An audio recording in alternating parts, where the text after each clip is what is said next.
Well, taking you back to our top story tonight, the Electricity Minister Kgosientso Ramokgopa once again due to take a tour, if you will, of the country's power stations from tomorrow. He's today described intensified load shedding in recent days as unacceptable. For more on this, we're joined tonight by the South African Energy Development Institute's Professor Sampson Mamphweli. A very good evening to you, Professor. Good to have your time. So, at the end of October, first week of November, the Electricity Minister says over 7,000 megawatts of power were lost to the grid. That, he says, is unacceptable.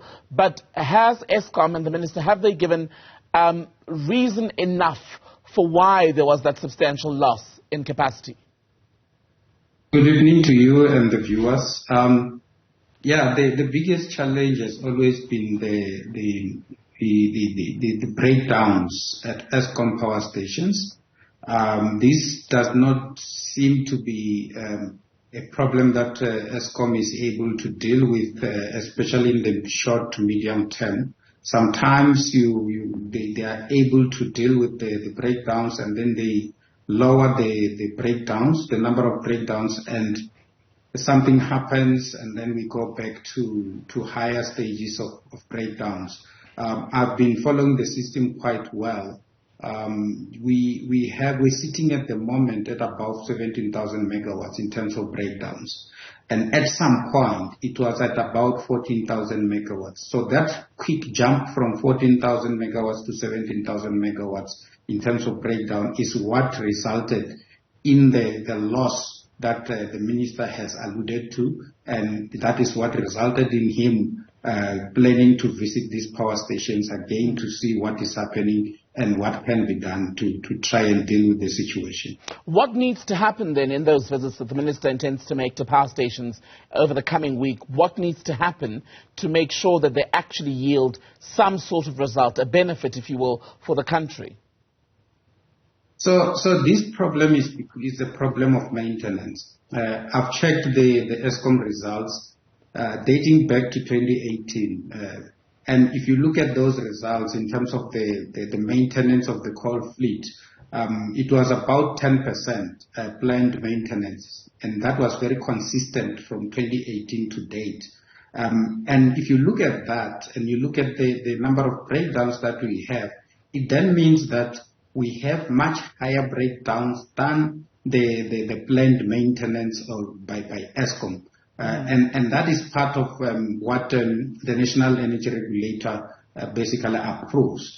So in terms of what needs to happen, it boils down to what some of us have been saying, to say, let us go back to unit level. Let us then look at possible shutdown of these units and renewal of the units. Eskom has done what we call root cause analysis through led by the Eskom board and Minister Kgosientso before the appointment of Minister Ramokgopa.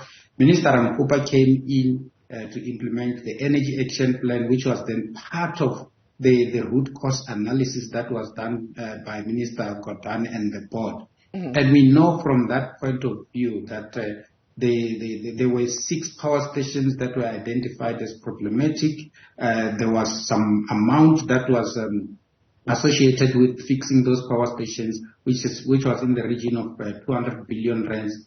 Government came on board to assist Eskom by making available the 256 billion rand to service the Eskom debt, so that Eskom can then find money from their balance sheet to service the power stations. That intervention has worked to a certain extent. The intervention that needs to happen now, which I think government needs to consider, is basically to make liquid cash available to Eskom through the Minister of Electricity's office, establish the project management office that will manage those resources, right, and then capacitate it so that it can then go and fix some of the problems at Eskom and work with other stakeholders outside of Eskom. And I'm looking at the region of 100 to 150 billion rand. Just on interventions, we also learned today that South Africa is accelerating plans for a 3 gigawatts gas power generation plan to help plug the energy deficit, which, as we know, has been hurting the country's economy. I understand we need about 6 gigawatts, am I right, to put an end to load shedding altogether. This 3 gigawatts then of gas power, how quickly can that be brought online and how expensive will that be? So the 3 gigawatts, it depends on which options government go for. You're looking at, if we go back to the car power ships, for which the country cried about when around the issues of the long-term contracts, 20 years, and car power ships themselves came out saying, well, if South Africa wants a 5-year contract, we can do a 5-year contract. Minister Ramokgopa has been engaging them, and there have been some positive developments around that. That's about 1,200 megawatts. That can come between the space of 3 months to 6 months. Now, in terms of the mega projects on gas, additional land-based projects, those can take anything between 16 and 24 months. And they can come, at a much higher cost than the car power ships. But in a long term, if you look at because in the energy space, we look at what we call the levelized cost of electricity. If you look at that, then there's a benefit in getting into that kind of a project. And we look at also the cost of unserved energy. As things stand, the economy loses about 500 billion rands to load shedding. And that goes with the erosion of jobs in a country that with very high levels of unemployment. So it is worth investing in gas power projects. And gas, like what the minister indicated, is one stage below fossil fuels in terms of the emissions. So we can use gas as a transition fuels while we're bringing in new generation capacity from the renewable energy point of view. So the former Eskom CEO, Jacob Maroga, in fact, has tonight gone back to the company's Eskom's integrated report for 2023, and he's pointed out this section where it says that grid instability, on the issue of grid instability, the high penetration of intermittent renewable sources has the potential to cause grid instability. Is that being factored enough into the conversations, into the planning at Eskom, when you look at the recurring themes about the introduction of renewables and how that will be done? Yeah, so it boils down to planning. When the integrated resource plan came out, the 2019, it assumed that the current Eskom coal fleet will be operating at about 70% energy availability factor. And with that and the current levels of renewable energy penetration, we were not going to have problems because it's a factor of the installed capacity on the side of your base load versus the intermittent renewable energy coming in. Now, the Department of Mineral Resources and Energy is working on the new integrated resource plan that will be published soon. I think they published some timelines sometime last week.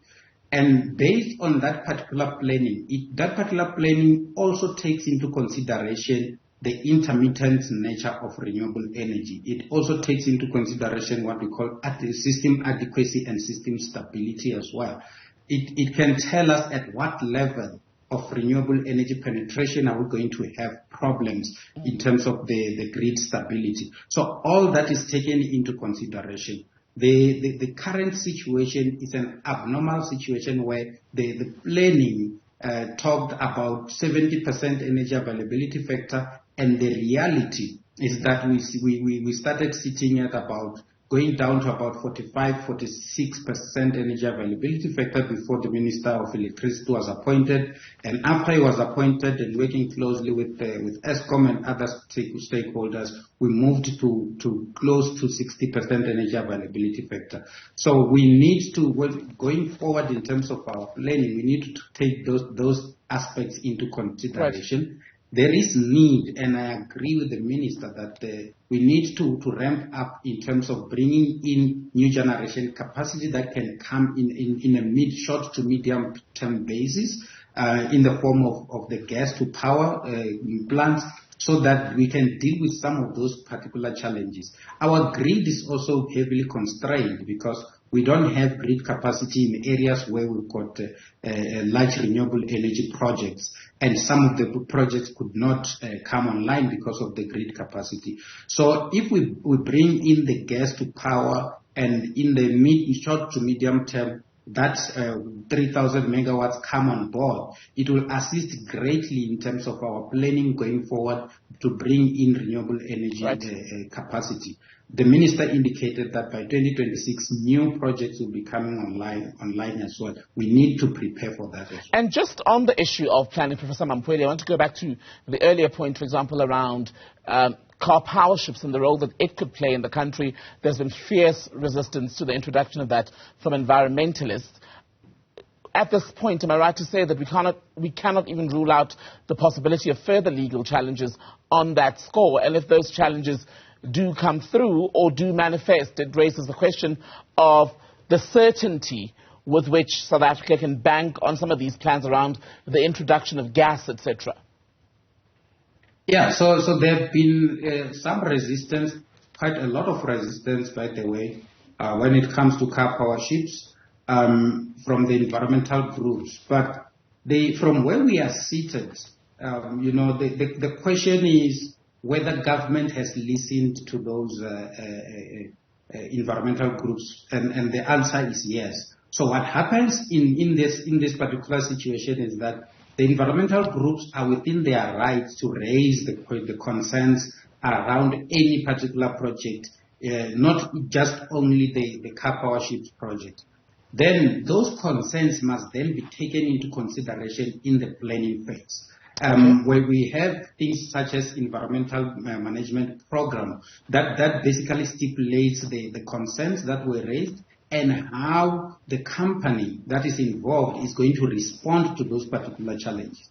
For instance, with the car power ships, there are issues around the release of methane into the space and things like that. What the car power ships company needs to do is to look at that and say, instead of releasing methane, if that is correct, can we then capture this methane and use it elsewhere? Because methane can still be used to produce electricity and for heating applications. There have been issues raised around the fact that because they draw water from the ocean and then they use it for cooling and then they put it back into the ocean, it can increase the temperature around the area where the ships will be located, and that could change the flora and fauna in that particular area. Then the company needs to then respond to those kind of things to say, what is it that they are going to do to ensure that they don't release the water into the ocean at much higher temperatures. Professor Sampson Mamphweli, good to talk to you. Thank you very much for that very comprehensive explanation on where we are in terms of the country's electricity situation. Thank you.